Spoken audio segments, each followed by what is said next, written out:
Just why did Europeans come the long and dangerous voyage to the Americas? Here are some reasons: to get rich quick, freedom to practice their version of religion, prisoners sent to make a new start in life, to escape political persecution, to own their own land. They were sent to serve in the military or as a slave. The first reason Europeans came was to get rich quick. Columbus was looking for the riches of Asia. The Spanish conquistadors were looking to make a fortune in the New World, return to Spain, and live the good life ever after. The plan did not often work. The French in Canada had a similar plan. Come to Canada, get rich dealing in furs, go back to France immensely wealthy, and live happily ever after. This scheme did not work out too successfully for most Frenchmen in Canada. The first colony, Virginia, was a get-rich scheme. A group of Englishmen pooled their money. They formed the Virginia Company and got a royal charter from King James I. Their company planned to find gold and make all of its investors incredibly rich. Those at the Jamestown settlement searched frantically for gold. They killed themselves off by doing so. Unprepared for the American winters, these settlers suffered the starving time. This get-rich scheme was a total disaster. The Virginia Company was saved by tobacco. Colonists learned to grow it from the Native Americans. It became the cash crop of Virginia.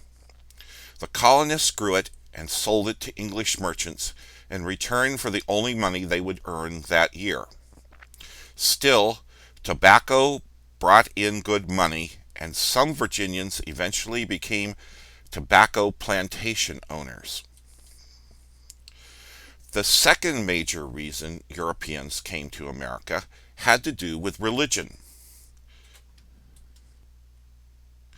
Spanish Roman Catholic priests and monks came to the Americas to convert the heathen Native Americans to their one true religion, Roman Catholicism. They preached Christianity. When conversion did not take place, some of these missionaries used force. Native Americans were told to convert or be burned alive at the stake.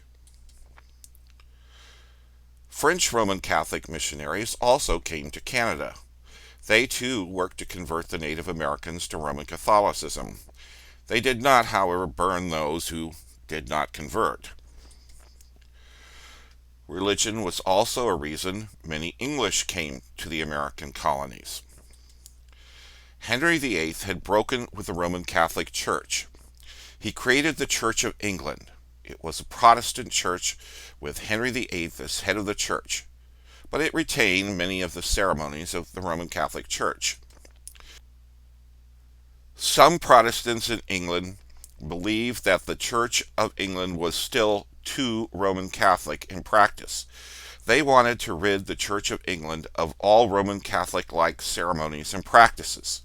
They wanted a pure Protestant church. For that reason, they came to be called the Puritans. Henry VIII's young son, who became Edward VI, supported the Puritans. He died soon after becoming a boy king. His sister Mary tried to return England to Roman Catholicism. She became known as Bloody Mary. She executed anyone who was considered a staunch Protestant.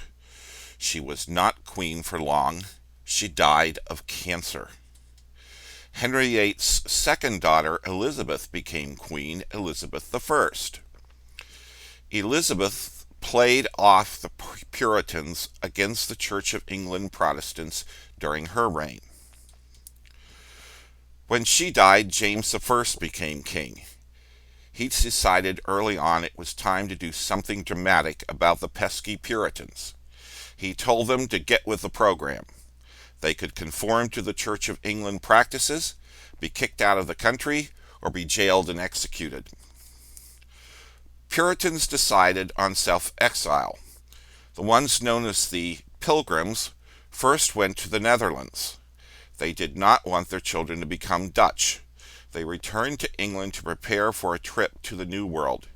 Their destination was Virginia. They had problems at sea. They did not arrive anywhere near Virginia. Instead, they landed at Plymouth, Massachusetts. A Puritan company was formed and Massachusetts became a colony.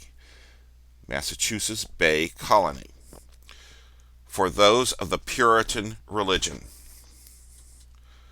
The Puritans came for religious freedom to create a society based strictly on their religion.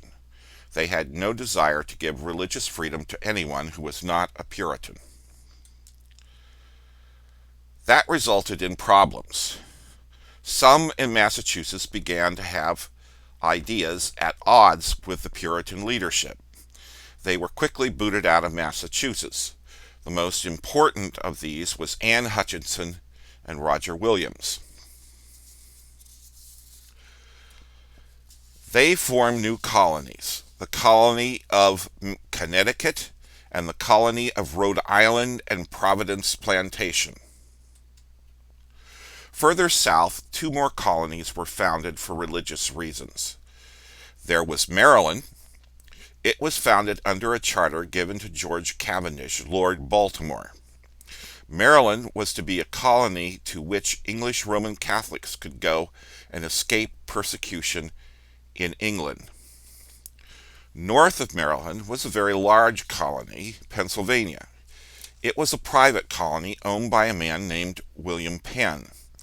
Penn was a Quaker, and Quakers were really hated in England.